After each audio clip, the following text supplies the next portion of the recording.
In the spring of 1968, a British film crew arrived at Pinewood Studios to begin work on the 16th film in the Carry On series. It was called Carry On Up the Khyber. It cost approximately £236,000 to make. Filming took place between the 8th of April and the 31st of May, 1968. Most of the interiors were created at Pinewood Studios, but for the film's imaginary frontier, the production travelled to North Wales, where the lower Watkin Path below Snowdon became the Khyber Pass. The film was set in the fictional province of Calabar, somewhere on the northwest frontier of India in the late 19th century. Its British regiment was called the Third Foot and Mouth. They were known as the Devils in Skirts, and their fearsome reputation rested on one extraordinary belief: that beneath their kilts, the soldiers wore nothing at all. When a single pair of underpants exposed that reputation as a myth, an uprising began. What followed was a comedy of absurd uniforms, military pomposity, collapsing imperial confidence, and one of the most celebrated dinner scenes in British cinema. Carry On Up the Khyber was reported as the second most popular film at the United Kingdom box office in 1969. 3 decades later, the British Film Institute placed it at number 99 in its list of the 100 greatest British films. It would later be named among the 5 best carry-on films ever made. That was the comedy the audience saw. What they did not know was that some of the people behind it had already known military service, captivity, or the wartime responsibility of keeping others entertained. The man who wrote the film had been shot down over Norway and imprisoned in Stalag Luft Three. One of the film's most frightened comic characters was played by another man who had been shot down over occupied Europe and held in exactly the same prisoner of war camp. Another cast member had served as a lieutenant in a South African military entertainment unit. Another had drawn maps for the Royal Engineers before discovering the stage while serving in Ceylon. Another had taken a Royal Air Force comedy show through France, Belgium, and the Netherlands while still in uniform. And another had spent the war outside uniform, working as a musician and civilian entertainer for members of the armed forces, while also becoming a familiar young voice on BBC Children's Hour. The frontier was fictional. The regiment never existed, but some of the experience beneath the comedy was real. These are the real war stories behind Carry On Up the Khyber. Talbot Rothwell was born in Bromley, Kent, on the 12th of November 1916. His life, in the years before the war, was ordinary in the way British lives of that generation could be ordinary. He worked, at various points, as a town clerk. He worked as a police officer. He tried his hand at writing, quietly, on the side. And when war came, in 1939, he did what many thousands of young men of his generation did. He trained as a pilot. He was posted in due course on operational duty, and in the icy northern skies of the war's earlier years, over the coast of German-occupied Norway, his aircraft was shot down. He survived the crash. He was captured, and he was taken into the German prisoner of war system, which at that stage of the conflict was still in the process of expanding to hold the growing numbers of captured Allied airmen. Rothwell was eventually imprisoned in the camp known as Stalag Luft Three, near Zargan, in what was then Eastern Germany and is now Western Poland. It was one of the largest camps built specifically to hold captured Allied air crews, Royal Air Force, Commonwealth, and, later, American. And it was there, in captivity, that Rothwell began to write for a purpose. Life in a prisoner of war camp was not primarily a life of dramatic escape attempts. The memoirs of that generation have often quietly noted as much. Most of it was boredom, cold food, repetition, institutional rules, improvised entertainment, and within that closed world of thousands of educated young men, Stalag Luft Three developed an unusually rich culture of amateur theatre. Rothwell wrote for it. He produced sketches, he produced scripts, he produced material for the small camp concerts that were staged, night after night, on improvised stages in improvised huts. And among the performers he found himself writing for was another prisoner, a former naval airman, only slightly younger than Rothwell himself, whose name was Peter Butterworth. They became friends. According to accounts later associated with both men, some of the camp performances served a purpose beyond entertainment. The noise from the audience, the laughter, the applause, the deliberate cheering helped mask the sounds of tunneling work being carried out elsewhere in the compound. The men on the makeshift stage were not merely amusing bored comrades. They were, in a modest way, part of a wider culture of resistance. The friendship between Rothwell and Butterworth outlived the camp and outlived the war. Rothwell came home. He returned to writing. Over the next 2 decades, he became one of the most prolific writers of light entertainment in Britain, contributing scripts to radio, television, and film. In the early 1960s, he was invited to write for a small, growing series of low-budget British comedies called Carry On. He became its principal screenwriter. He wrote Carry On up the Khyber. He was appointed an officer of the Order of the British Empire in 1977. He died in 1981, at the age of 64, after a long illness. But among the men now performing his words at Pinewood was the young naval airman who had once performed his sketches behind the wire. Brother Belcher, the nervous missionary, the perpetually terrified man of God who arrives at the residency on the eve of the uprising and, when the shells begin to fall on the black-tie dinner, becomes the only Englishman in the entire film unable to maintain the famous stiff upper lip. He gasps, he winces, he drops his cutlery. He is, in every visible sense, the coward at the table. He was played by Peter Butterworth. And in one of the deeper ironies buried inside a 1968 British comedy, the man playing the frightened missionary had once been shot down over enemy territory in an aircraft on active service and had spent nearly 5 years as a German prisoner of war. Peter William Shorrocks Butterworth had joined the Royal Navy before the war. He served as a lieutenant in the Fleet Air Arm, the naval aviation branch responsible for aircraft operating from ships and coastal bases. He was assigned to 826 Naval Air Squadron. On the 21st of June 1940, while France was collapsing and armistice negotiations with Germany were beginning, 826 Naval Air Squadron took part in an attack against a German-held seaplane base at Texel, off the coast of the occupied Netherlands. Butterworth was flying a Fairey Albacore, a biplane torpedo bomber then newly entering Fleet Air Arm service. Over the Wadden Sea, 2 aircraft from the squadron were intercepted and shot down by German Messerschmitt fighters. Butterworth survived, so did his air gunner. Both men were captured. He was moved through the German prisoner of war system, and eventually he arrived at Stalag Luft Three, near Zargan. He was 24 years old. Before capture, he had not established himself as a public performer. He was, at that stage, a young naval officer with a light aptitude for entertainment. In camp, that aptitude found a purpose. Talbot Rothwell wrote sketches.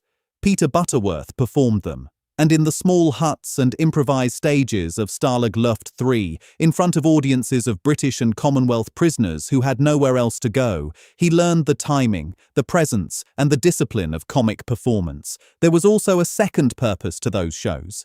According to accounts associated with Butterworth himself, the noise from the audience during camp performances helped conceal other sounds. Behind the boards, in the walls, and under the floor of the compound, other prisoners were digging. The applause, the laughter, and the singing gave the tunneling teams a wider margin of silence within which to work. Butterworth was also involved, in a small but documented way, in one of the most celebrated escape operations of the war. In 1943, a group of prisoners at Stalag Luft Three built and began to conceal a wooden vaulting horse in the exercise yard. Inside the horse, on each session, was a tunneler. Around it were the vaulters, prisoners exercising, apparently at random, to draw the guards' attention. Butterworth was one of them. In the operation later remembered as the wooden horse escape, he was one of the men who literally jumped over and over to hide the fact that a tunnel was being dug beneath his feet. He was not one of the 76 men who escaped in the separate and much larger 1944 breakout that would later become known as the Great Escape. That was a different operation, involving different tunnels, and the confusion between the two has entered the popular record so often that it is worth setting straight. The wooden horse worked. 3 men eventually escaped, made it out through neutral countries, and reached home. Butterworth was not one of them. He was one of the men above ground, distracting. When the war ended and the camps were liberated, Butterworth came home. He auditioned some years later for the film adaptation of The Wooden Horse Escape, a film called, straightforwardly, The Wooden Horse. According to biographical accounts, he was turned down.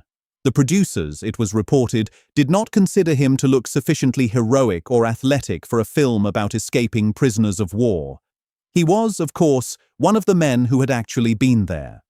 He did not press the point. He built, over the following decades, one of the most beloved supporting comedy careers of post-war British cinema. He became a carry-on regular. He appeared from the mid-1960s onward in more than a dozen of the films. And in 1968 at Pinewood, he stood in the residency dining room at the fictional frontier of Calabar and played the frightened missionary. Peter Butterworth died on the 17th of January 1979 at the age of 63. He had been starring as Widow Twankey in a pantomime production of Aladdin at the Coventry Theatre. After the evening's performance, he returned to his hotel. He did not appear for the following day's matinee. He was found in his hotel room. The cause was a heart attack. 2 men who had once tried to make prisoners of war laugh behind the barbed wire of a German camp in the depths of the war were now making a British cinema audience laugh at a fictional frontier that had never existed at all. Sir Sidney Rough Diamond, the governor of Calabar, the dirty laugh, the blissful confidence, the man who cannot quite be brought to worry no matter how many shells are falling on his lawn. He was played by Sid James, the actor who had become, by 1968, one of the 2 or 3 most instantly recognizable comic faces in Britain. But before he became Sid James, and before he became Sir Sidney, he had been a young man in South Africa. Sid James was born Solomon Joel Cohen in Johannesburg on the 8th of May, 1913. His family had connections to variety and theatre. His early working life moved from job to job with no particular direction, including, at one point, a stint as a hairdresser. Then, in the late 1930s, war came, and in South Africa, as in Britain and the Commonwealth, that generation of young men found themselves in uniform. Sid James was commissioned as a lieutenant in the Union Defence Force. He served not as a frontline combat officer, but with the force's entertainment unit, the equivalent, in South African terms, of the combined services entertainment structure that Britain was building in parallel. His role was to help stage revues, sketches, and light entertainment shows for South African troops. He performed, he compared, he learned the timing, the presence, and the discipline of standing in front of an audience of soldiers. The entertainment unit gave him sustained experience in front of military audiences. When demobilization came, his service gratuity helped finance the move to Britain that changed the course of his life. He arrived in December 1946. He was 33 years old. He had no British contacts of any weight. He had no radio profile. He had no film career. What he had was the presence he had built in front of South African audiences during the war and the confidence to knock on doors. The doors slowly opened. Within a decade, he had become a fixture of British radio comedy. He was cast as the smooth-talking, unreliable friend to Tony Hancock on the enormously popular Hancock's Half Hour, first on radio and then on the BBC. He appeared in film after film. And when a new low-budget British comedy series called Carry On began in 1958, Sid James, over time, became one of its central and most beloved stars. By 1968, he was carry-on royalty. He arrived at Pinewood to play Sir Sidney Rough Diamond with the confidence of a man who had lived in performance for 30 years and who had first learned to hold a room in a South African entertainment unit tent in the middle of a world war. Sid James collapsed on stage during a theatre performance in Sunderland in April 1976. He was taken to hospital and pronounced dead on arrival. He was 62. But in Carry On Up the Khyber, he was still at the peak of the confidence that had once, briefly, been the confidence of a young lieutenant in a wartime review. The Kasi of Calabar, the elaborate voice, the extravagant syllables, The insults that stretch for whole sentences and end with an elongated wave of the hand. The comic enemy of the piece, forever plotting, forever failing, forever furious. He was played by Kenneth Williams, one of the strangest, sharpest, and most unmistakable comic voices in the whole of British broadcasting. But before the voice, and before the carry-ons, there had been a very quiet young man in a wartime drawing office. Kenneth Charles Williams was born in Camden Town, North London, on the 22nd of February, 1926. His father ran a hairdressing shop. His mother took in lodgers. He was clever, small, and, from an early age, precise. He was interested in the details of things. He had, in particular, a natural gift for drawing. He trained as a very young man, as a draftsman and a map maker. When the Blitz came to London, in the autumn of 1940, the 14-year-old Kenneth Williams was evacuated to Bicester in Oxfordshire. He returned to London when the worst of the bombing had passed. And in 1944, at the age of 18, he was called into the British Army. He was posted, with his existing skills, to the Royal Engineers Survey Section, as a sapper. His work involved drawing, tracing, and correcting maps. The same disciplined, precise penwork he had learned as a civilian, now serving the needs of the army. He was in Ceylon, the country now known as Sri Lanka, when the war ended. He could have gone home, many did. But Kenneth Williams, at some point during the last months of his overseas service, made a different decision. He applied for a transfer. He joined what was known as Combined Services Entertainment, a unit of the British forces built to provide organised revues, sketches and stage shows for British and Commonwealth troops stationed in Asia. And there, in the improvised camp theatres of the post-war Far East, in front of audiences of demobilising soldiers, sailors and airmen who were counting the days until they could go home, Kenneth Williams began to perform. He was in remarkable company. The Combined Services Entertainment revues in that period passed through, among others, the young Stanley Baxter, later a giant of British television comedy, the young playwright and screenwriter Peter Nichols, and the young John Schlesinger, who would go on to direct one of the defining British films of the following decade. It was in that Asian revue circuit, in front of homesick troops, that Kenneth Williams first understood that his voice, his timing, and his elaborate command of language could be turned into a career. He came home. He entered repertory theatre. Within a decade, he was appearing on radio with Tony Hancock. Within 15 years, he was one of the most heavily used voices on the BBC, and when Carry On began, he became one of its most prolific stars. In Carry On Up the Khyber, he was the Qazi. He died in 1988 at the age of 62. The coroner recorded an open verdict.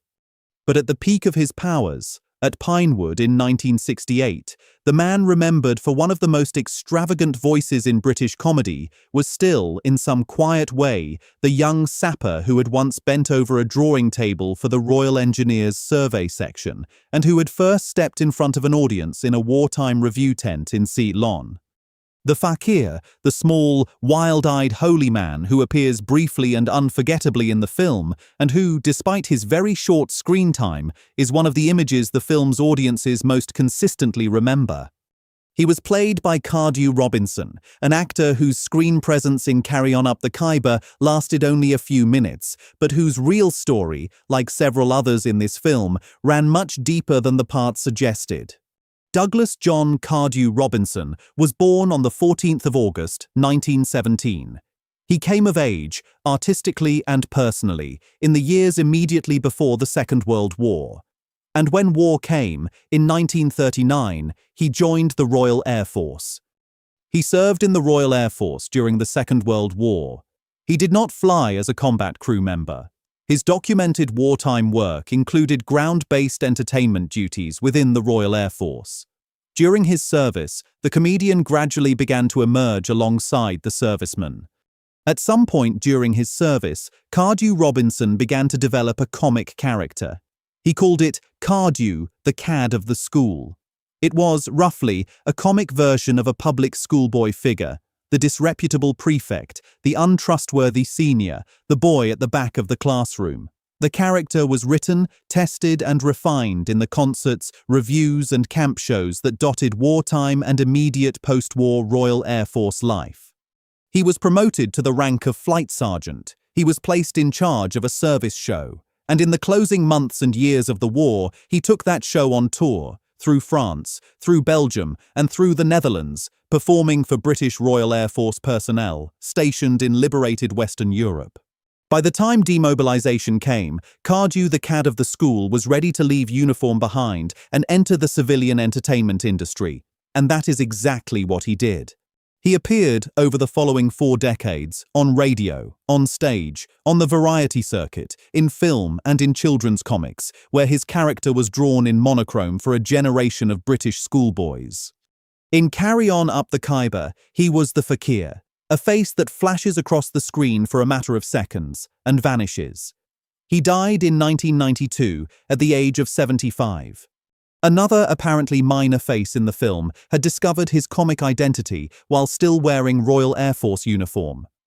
Private James Whittle, the reluctant soldier of the 3rd Foot and Mouth, the Highland infantryman whose accidental exposure of his own underwear brings down the entire mystique of the devils in skirts and sets the film's uprising in motion. He was played by Charles Hawtrey.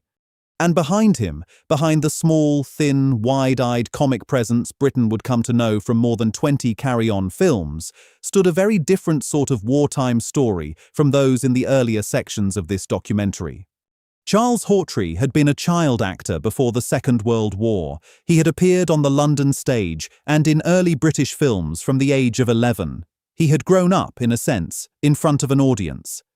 He was also a classically trained musician. He played the piano to a high standard.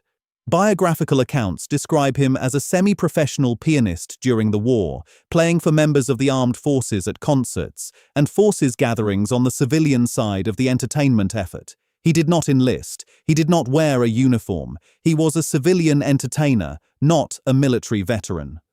He appeared in 1940 in Eric Maschwitz's stage revue New Faces, performed in London's West End. The production included the introduction of the song A Nightingale Sang in Berkeley Square, which quickly became one of the best-known songs of the wartime years. From 1943, Hawtrey also became a regular voice on BBC Children's Hour, appearing as Norman Bones in the long-running radio series Norman and Henry Bones, The Boy Detectives. For families with children at home, for radio listeners tuning in for a familiar voice on a winter afternoon, that particular strand of British wartime entertainment mattered.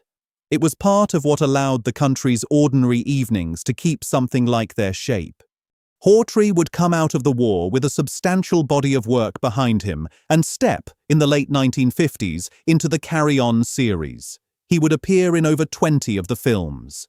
In Carry On Up the Khyber, he was Private Whittle, the fragile soldier at the center of the uprising, played by the man whose own wartime contribution had come not through military service, but through music, theater, and broadcasting. Charles Hawtrey died in 1988 at the age of 73. Not every man in the film had known the Second World War from combat, captivity, or wartime entertainment. Some had entered the military machine later, as young men in the post-war years, when Britain still ran a system of compulsory national service that pulled every fit young man of a certain age into uniform for 18 months or 2 years.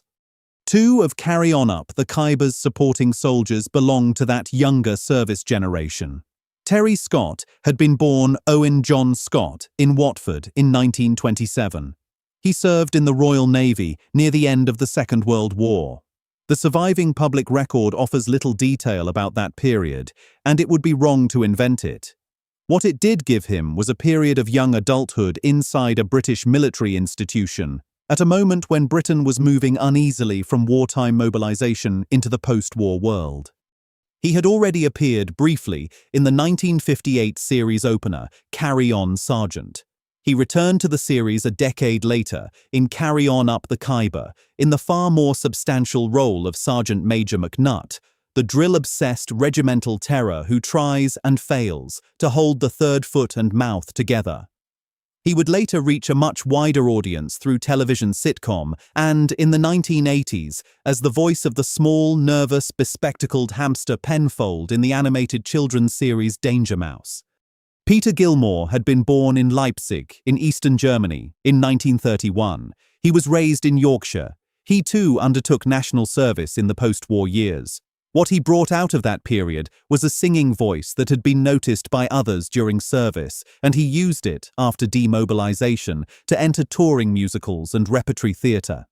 He played Private Ginger Hale in Carry On Up the Khyber, and a few years later he would become one of the most familiar faces in British Sunday evening television as the sea captain James Onudin in the Onudin Line.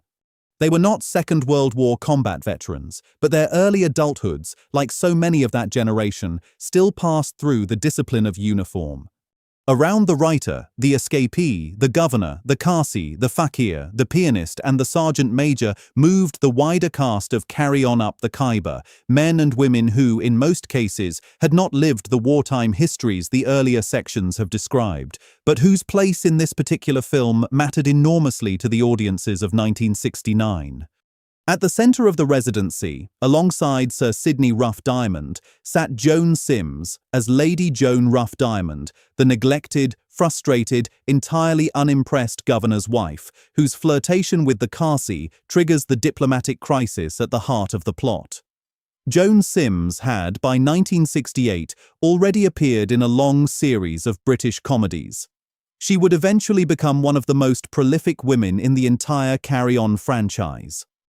The Kasi's enforcer, the mountain warrior Bundit Din, was played by Bernard Breslaw, one of the tallest members of the Carry On family.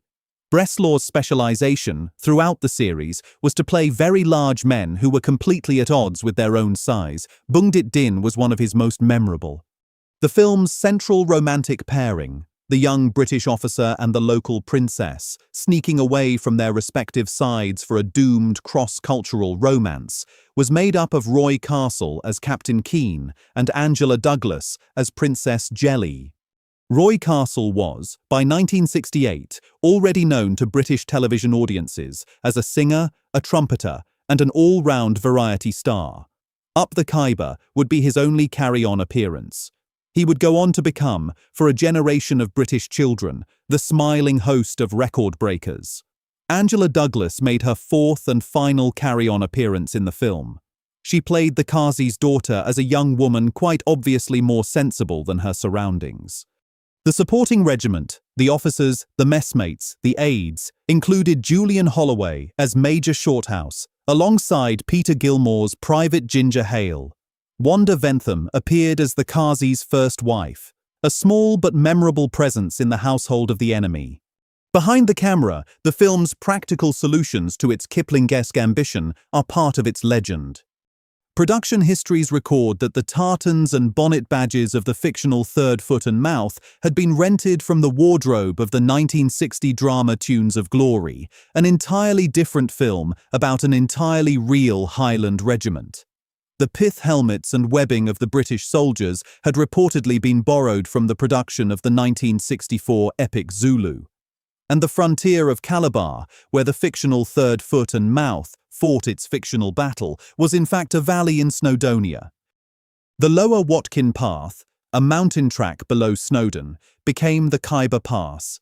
Local Welsh farms, walls and hillsides became the northwest frontier of India. A plaque was later installed near the location to commemorate the film's use of the site. The uniforms were borrowed, the tartans were second-hand, the frontier was in Wales, and the regiment did not exist. But when you watched it on screen, in the darkness of a British cinema in December 1968, everything about it seemed strangely real. Near the end of the film comes the sequence that most audiences remember first. The residency at Calabar is being bombarded, the Kasi's forces are firing on the building, plaster is falling from the ceiling, debris is landing in the soup, servants are running, and the British contingent, in full black tie, sit down to a formal dinner and refuse to notice. The governor eats, the officers eat, Lady Rough Diamond eats, speeches continue, toasts are proposed, wine is poured, explosions punctuate the salad course. The only man visibly incapable of maintaining the necessary illusion is the frightened missionary. Peter Butterworth's twitching, gasping, wide-eyed brother Belcher, who continues to duck at every impact and to spill the sauce he cannot quite bring himself to swallow. Production histories record that the extended dinner sequence took several days to film. It has become one of the most quoted and most parodied set pieces in the entire Carry On franchise. It is often described by writers and admirers of the series as the finest single scene the franchise ever produced, and it is a scene about people pretending not to be afraid. Behind the camera stood men whose lives, in many cases, had involved real occasions to be afraid, or real occasions on which they had been asked to help others feel less afraid. A writer who had been shot down and captured. A performer who had been shot down and captured. A governor played by a former South African military entertainer. A grand comic enemy played by a former Royal Engineers mapmaker. A fakir played by a Royal Air Force flight sergeant who had toured recently liberated Western Europe with a service concert party. A soldier played by a civilian entertainer whose own wartime contribution had come through music, theatre, and broadcasting. The scene is a joke about the pretense of composure under attack, and the joke works in part because several of the people behind it had known real danger, captivity, military routine, or the responsibility of entertaining men under pressure. It is, quite openly, a broad colonial-era parody made in the attitudes of 1960s British cinema. And it is remembered, generation after generation, as one of the sharpest things the franchise ever produced. Carry On Up the Khyber made military certainty look ridiculous. It reduced imperial pomp to a punchline. It turned kilts, medals, pith helmets, and the stiff upper lip into instruments of pure farce. Its frontier was invented in a Welsh valley. Its regiment never existed. Its caliber was drawn on the wall of a Pinewood soundstage, but some of the experience beneath the uniforms was real. Talbot Rothwell wrote comedy after learning what it meant to write behind wire in the improvised concert halls of a German prisoner of war camp in front of audiences who had nowhere else to go. Peter Butterworth performed after being shot down over occupied Europe, captured, and spending nearly 5 years as a prisoner of war before he could come home. Sid James stepped in front of a British camera after a South African military entertainment unit had given him his first professional confidence in front of an audience of soldiers. Kenneth Williams moved from military maps to military review and from a wartime drawing table in the Royal Engineers to a wartime stage in Ceylon. Cardew Robinson carried a comedy show through recently liberated France, Belgium, and the Netherlands in a Royal Air Force uniform. Charles Hawtrey played the piano for members of the armed forces from the civilian side of the war and became a familiar young voice on the BBC Children's Hour as the country tried to keep its ordinary evenings intact. And the younger Terry Scott and Peter Gilmore also passed through military service, Scott in the Royal Navy near the war's end, and Gilmore through post-war national service. The men pretending to be soldiers, officers and frightened missionaries at Calabar had known military systems, captivity and service from the inside, and, for one of them, the wartime responsibility of entertaining a country from outside the uniform. Perhaps that is why the joke still works. They were not laughing because fear was harmless. They were laughing because some of them, quietly, knew exactly what fear, boredom and authority could do, and how necessary laughter could become. This has been Cinema Peak. If this documentary meant something to you, please consider subscribing for more stories from the golden age of British cinema.